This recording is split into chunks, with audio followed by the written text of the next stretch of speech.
Commençons notre exercice, donc le deuxième exercice. On a déjà réalisé le premier. Donc, soit M, une famille de parties d'un ensemble X définie par M si l'ensemble des A, incluant X, tel que A dénombrable ou le complémentaire de A. Complémentaire de A, il est dénombrable. La première question, il s'agit de montrer que M est une tribu qu'on a déjà fait, voilà, dans le cours, la deuxième partie, je pense. On l'avait lancé déjà. Donc, la deuxième question qu'on va faire. Donc, montrons que M, cet ensemble, cette famille qui est une tribu, d'après la question 1, et la tribu engendrée par les singletons X avec X appartenant à X. Voilà, donc commençons notre exercice. Donc il s'agit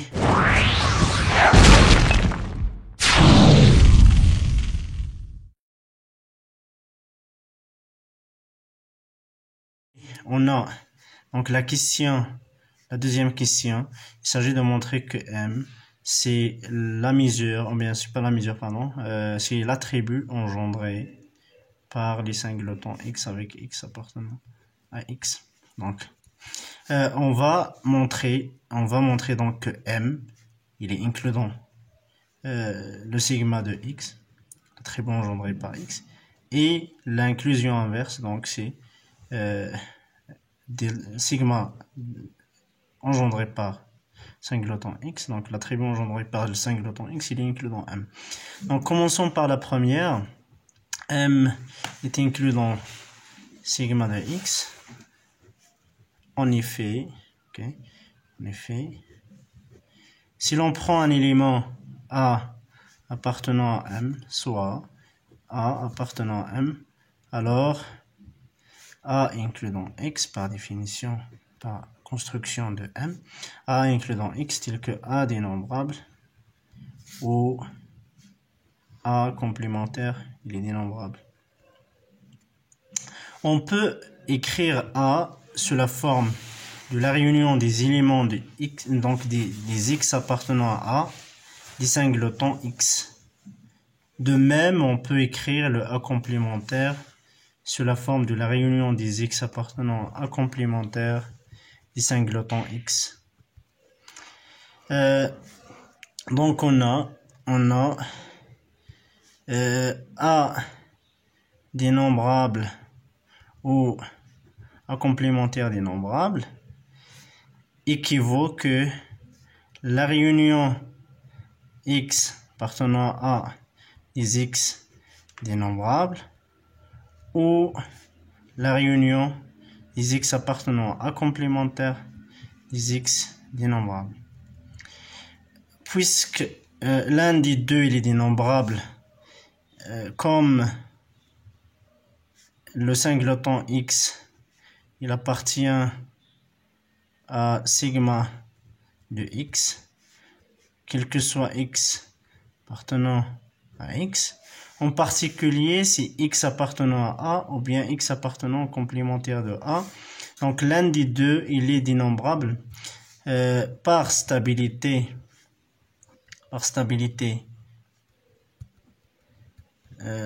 par la stabilité par complémentaire, par réunion dénombrable,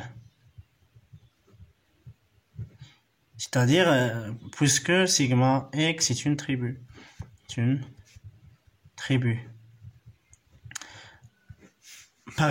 Par stabilité par réunion dénombrable, la stabilité par réunion dénombrable, il ne donne que A appartenant au sigma de X, singleton X, ou le complémentaire de A appartenant au sigma de X.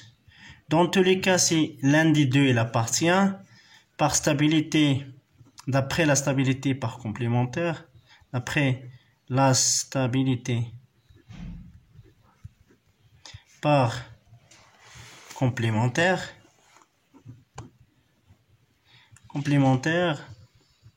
on a A appartenant au sigma X. Puisque si l'un des deux il appartient, alors le complémentaire de celui-ci il appartient aussi, d'où l'inclusion directe, d'où M.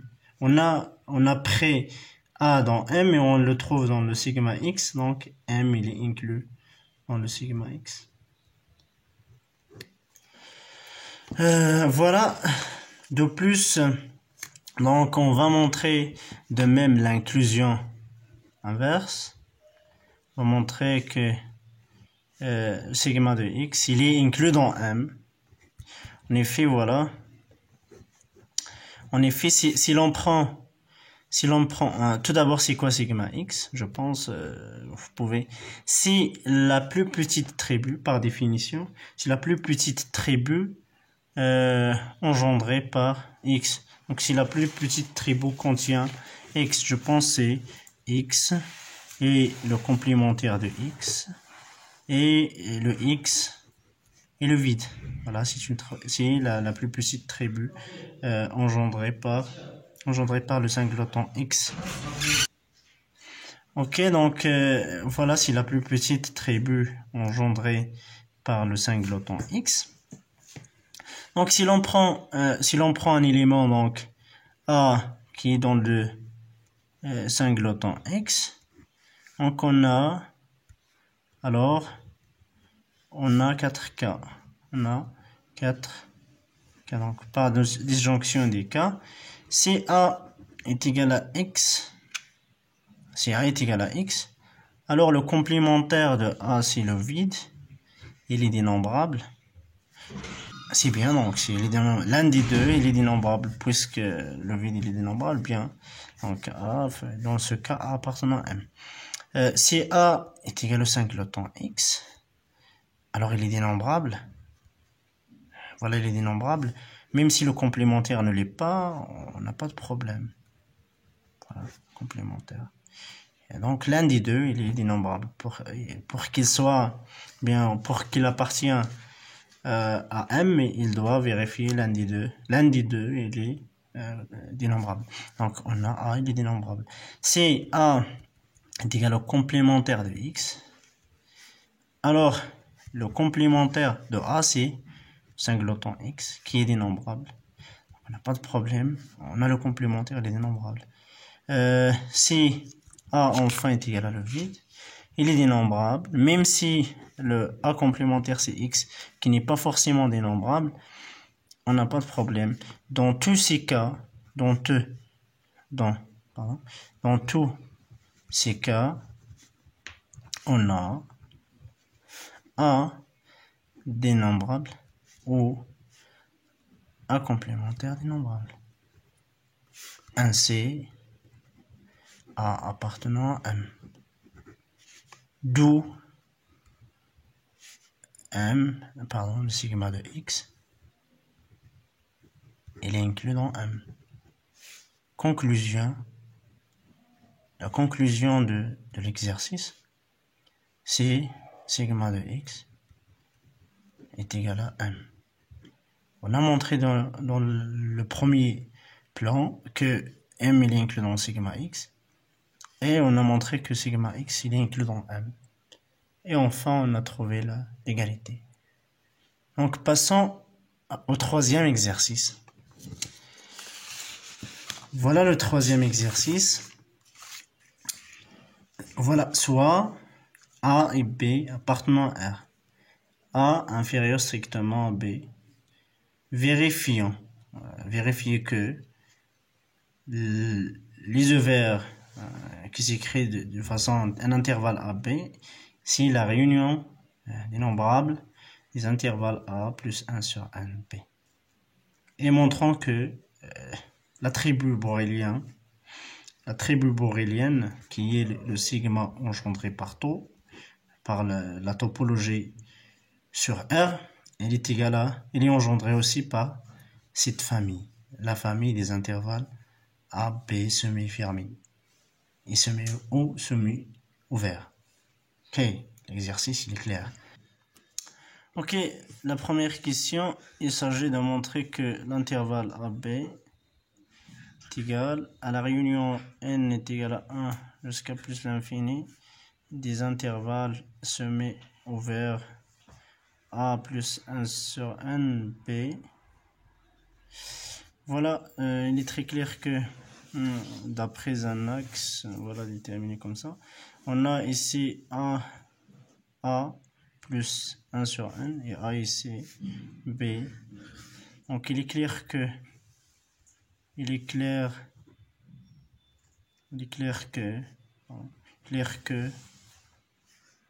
A plus 1 sur n B,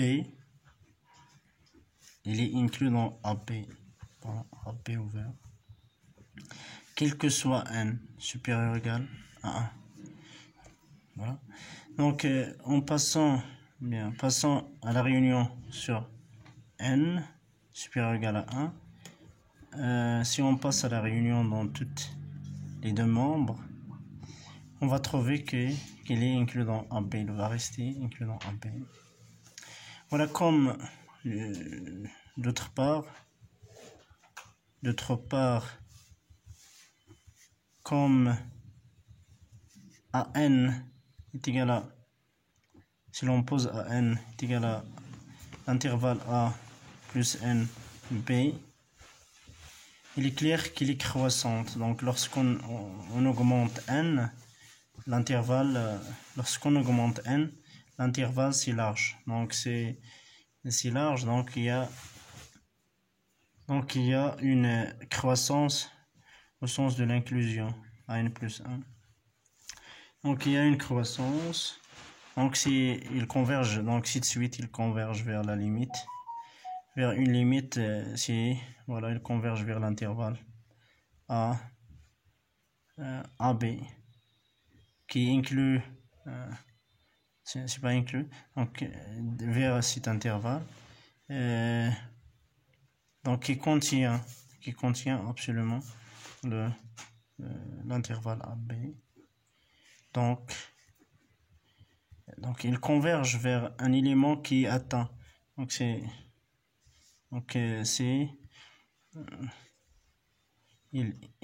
donc l'intervalle AB il est inclus dans la réunion n supérieur égal à 1 d'AN.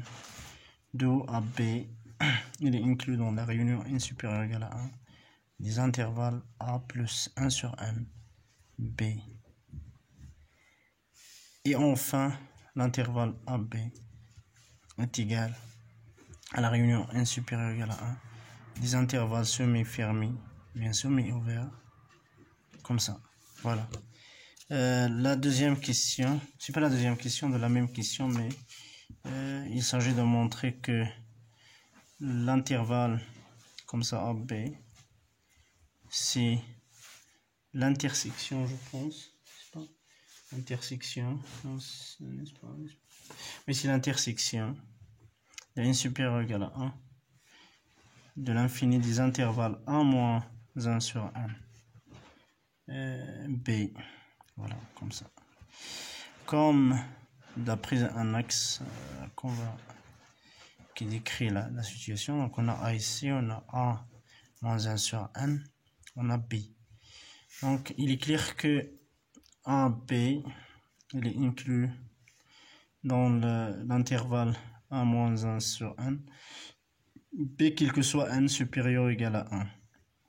Ainsi, si l'on passe à l'intersection, donc puisqu'il est inclus dans ces intervalles, quel que soit n supérieur, et donc il appartient à l'intersection, donc A, B, il est inclus dans l'intersection de n est égal à 1 jusqu'à plus l'infini de l'intervalle A moins sur nb. Voilà, il reste à montrer. Donc si on prend, reste à montrer l'inclusion inverse. Si on prend x appartenant à l'intersection de n est égal à 1 jusqu'à plus l'infini de a moins 1 sur nb, alors x appartenant à a moins 1 sur nb, quel que soit n. Donc puisque cette suite, donc il est décroissante au sens de l'inclusion, il est décroissante, il est borné, donc il est décroissante, il est borné, donc et il admet une limite. La limite, donc c'est l'intervalle directement, c'est x appartenant à l'intervalle A, B, comme limite de cette suite des intervalles qui est décroissante puisqu'il est borné déjà, d'où x, d'où le A, B, on peut l'écrire comme l'intersection de n est égal à 1 jusqu'à plus l'infini de A moins 1 sur NB. Voilà. On passe à la deuxième question. Donc la deuxième question, il s'agit de montrant que le bit, donc l'attribut borélien sur l'espace topologique R est égal à l'attribut engendré par S, où la famille S, c'est l'ensemble des intervalles AB, tels que AB appartenant à R et A inférieur strictement à B. Voilà, on va montrer que cette famille engendre l'attribut borélien. Donc, tout d'abord, si l'on prend un élément en S, donc on va montrer tout d'abord que le sigma S, il est inclus dans les sigma tau. Tau, donc par définition, le sigma tau, donc c'est la topologie sur R, donc les EVR de R, donc c'est la famille engendrée, ou bien l'attribut engendré par la topologie, c'est l'attribut borélien.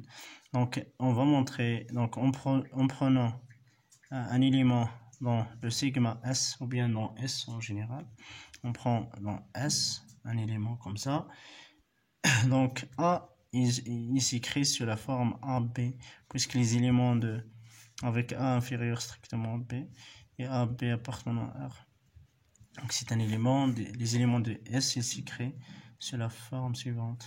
Donc comme ça, d'après donc on peut écrire cet intervalle, si vous voyez, donc on peut l'écrire comme moins l'infini B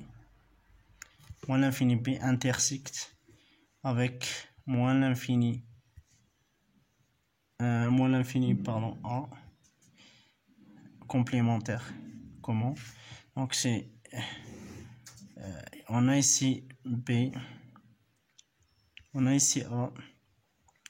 Donc c'est si on prend A plus l'infini comme ça, si l'on prend B moins l'infini, donc c'est l'intersection, c'est l'intervalle A, B, voilà, A, B.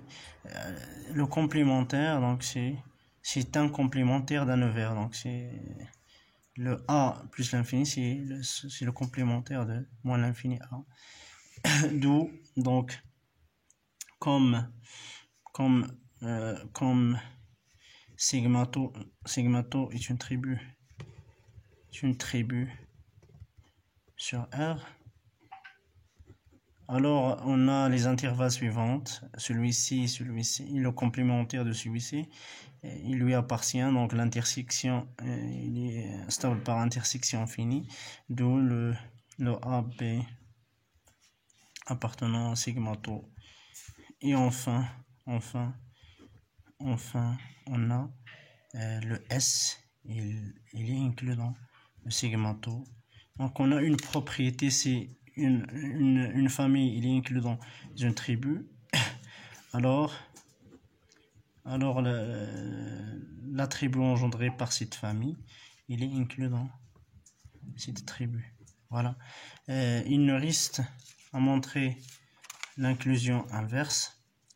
Donc on va montrer que le sigma, ou bien le bêta R, le PR pardon, qui est le sigma tau, il est inclus dans le sigma S.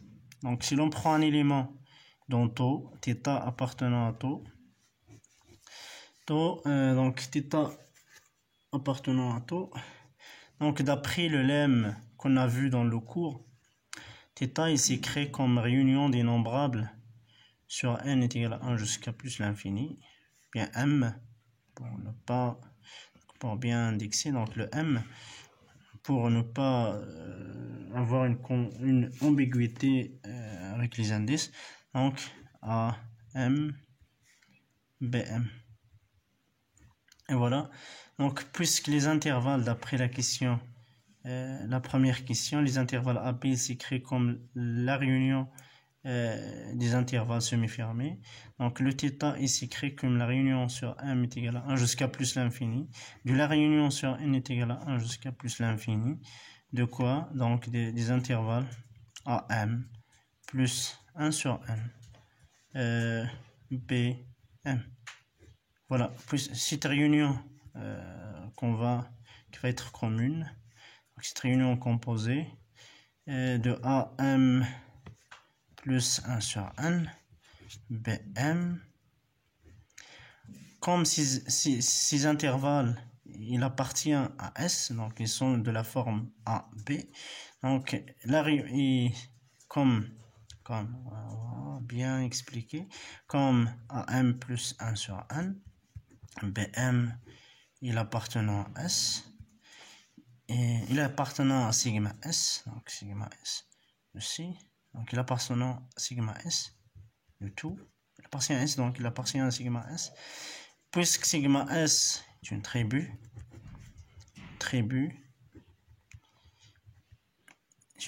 pardon.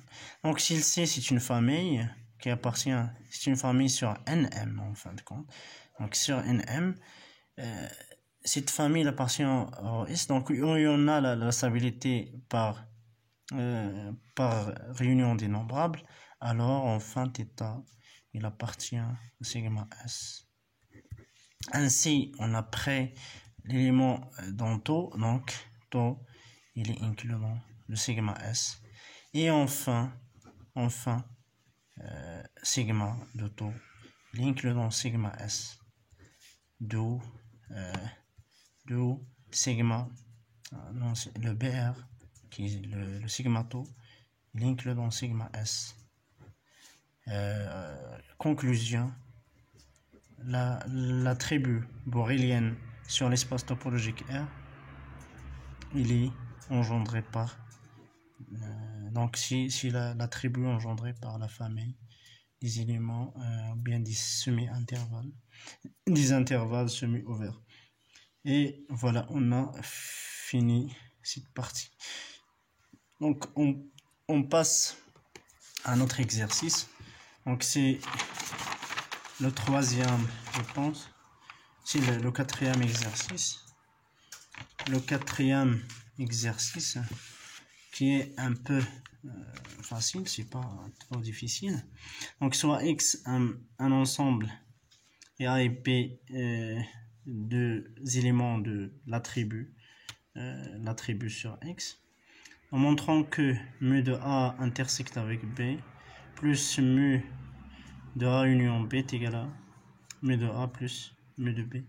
Donc, et supposons que A est défini, montrant que, voilà, par suite, donc la troisième question, supposons que la mesure de l'intersection est définie et que la mesure de delta, donc de la différence entre A et B, est égal à 0, et montrant que mu de A est égal à mu de B. Voilà, donc les questions sont très claires. Donc il nous reste justement à traiter le sujet comme il fallait. Donc le premier c'est ça. Donc on a premièrement, il s'agit de montrer que mu de A union B est égal à plus mu de A intersecte avec B est égal à mu de A plus mu de B. On pose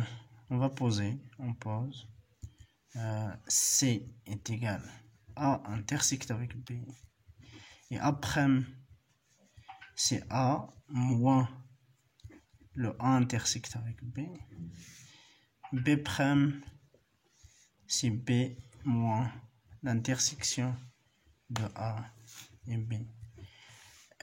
Comme vous voyez, donc si on prend ici A, par exemple, si l'on prend B, on voit que la réunion de A et B, A union B, est égal à, voilà, est égal à A moins l'intersection, cette intersection, donc A moins l'intersection c'est A', union l'intersection c'est C, union B' qui est B moins l'intersection, voilà, donc B'. Cette réunion elle est disjointe, puisqu'aucun élément commun entre ces parties A' et C et B'. Donc si l'on passe à la mesure, donc mu de A union B est égal à mu de A' plus mu de C plus mu de B'. Voilà. Et on a aussi, donc on a aussi A. Voilà celle-ci, donc la première. Voilà. Et on a A est égal à A' union C. Donc A totalement, la totalité, donc A entier, c'est A' union C. Donc c'est A moins la réunion, moins l'intersection, union l'intersection. Et B aussi c'est B' union C. Donc cette réunion elle est disjointe. Donc on peut passer à la mesure de A.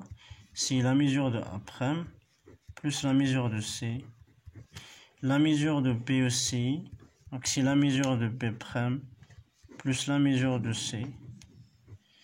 Et si en faisant la somme de ces deux égalités, membre par membre, donc mu de A, pardon, donc mu de A', je vais débuter de ce membre, mu de A' plus mu de B' plus 2 mu de C, si mu de A plus mu de B.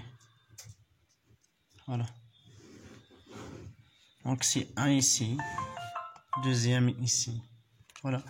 Donc en faisant la somme, en faisant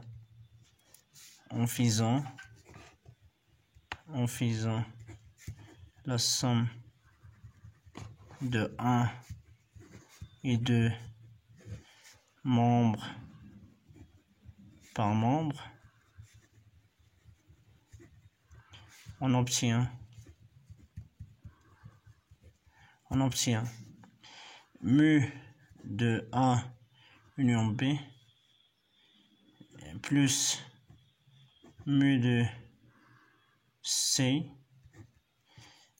voilà, comme vous voyez, mu de A union B plus 2 par 2 plus 2 mu de C plus mu de A' plus mu de B' est égal à mu de A plus mu de B plus mu de A' plus mu de B' plus mu de C. Ici on va simplifier par celui-ci et celui-ci, voilà, et on va simplifier par 1 mu de C. Donc on a ici 2, on a ici 1, donc il reste mu de A union B plus mu de C est égal à mu de A plus mu de B. Et enfin, puisque C c'est l'intersection, donc mu de A union B plus mu de A intersecte avec B et la mu de A plus mu de B. Premièrement, on voit qu'il est très facile, mais il nécessite un petit peu des techniques, donc pour poser quelque chose qui est disjoint. Donc toujours la disjonction elle est très importante. La disjonction. Donc on prend soin d'avoir une réunion disjointe, sinon on peut pas avoir la sommation. Donc passons à la deuxième question qui dit si on suppose que donc voilà, c'est la deuxième question. Donc si A il est fini, on va montrer que la réunion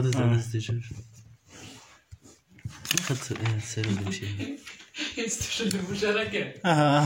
رشيد خلينا يا خلينا عطيني ولا تنيش انا تصا والله خلاص. يلا تص انا قاعد نيك بنجر تلمون صعيب.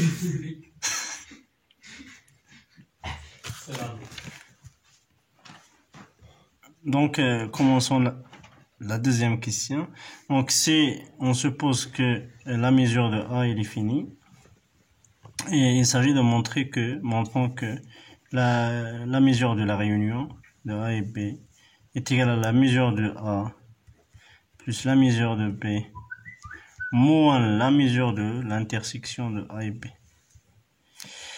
Donc, comme l'intersection de A et B, il est inclus dans A. Par monotonie de la mesure, par monotonie de la mesure mu, on a mu de A intersecte avec B si il est inférieur ou égal à la mesure de A. Puisque la mesure de A il est finie par hypothèse, alors la mesure de l'intersection de A et B, il est fini aussi. Donc et comme d'après la question 1, on a mu de A intersecte avec B, la mu de A union B plus mu de A intersecte avec B est égal à mu de A plus mu de B. Puisque celle-ci il est fini, donc on peut la retrancher dans les deux membres. Donc mu de A union B, c'est mu de A plus mu de B moins mu de A intersecte avec B. Donc s'il n'est pas fini, on peut pas la retrancher. Donc il doit être fini. Et voilà, c'est le rôle de l'hypothèse de A il est fini. C'est le rôle de A il est fini. Le rôle de la mesure de A il est fini pour qu'on puisse avoir l'intersection aussi il est fini. Pour qu'on puisse la retrancher dans les deux membres afin de trouver le résultat. Donc passons à la troisième question. Donc la troisième question, je pense, il s'agit de quoi? Donc la troisième question, il nous dit voilà que par hypothèse donc A intersecte avec B, la mesure de celle-ci est finie et la mesure de delta A delta B est égal à est égal à 0, montrant que mu de A est égal à mu de B. Comme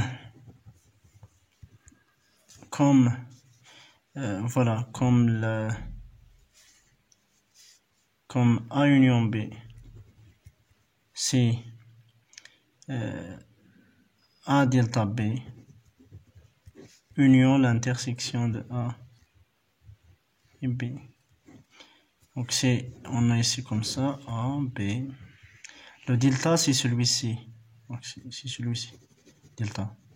Voilà, le delta AB, c'est celui-ci. Donc il est prévu de l'intersection. Si on a fait la réunion avec l'intersection, on trouve la réunion de A et B. Voilà. Donc passons à la mesure. Donc cette réunion elle est disjointe. Si on passe à la mesure de A union B, si la mesure de A delta B union A intersecte avec B, union l'intersection de A et B, qui est une réunion disjointe, donc on peut avoir A delta B plus mu de A intersecte avec B, puisque mu de A delta B par hypothèse est égal à 0, alors mu de A union B est égal à mu de A intersecte avec B, comme comme A, il est inclus, A intersecte avec B, il est inclus dans A, qui est inclus dans la réunion de AB. De même pour P, donc A intersecte avec B, il est inclus dans P, inclus dans la réunion de A, B, par monotonie de la mesure mu. Donc mu de A intersecte. Donc par monotonie.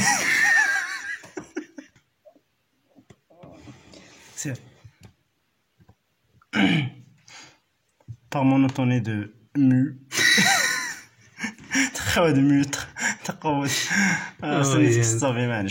Donc par monotonie de mu, on a donc mu de A intersecte avec B, il est inférieur ou égal à mu de A, qui est inférieur ou égal à mu de A union B. De même, on a mu de A intersecte avec B, il est inférieur ou égal à mu de B, il est inférieur ou égal à mu de A union B. Voilà, puisque mu de A intersecte avec B est égal à mu de A union B. Voilà, et A...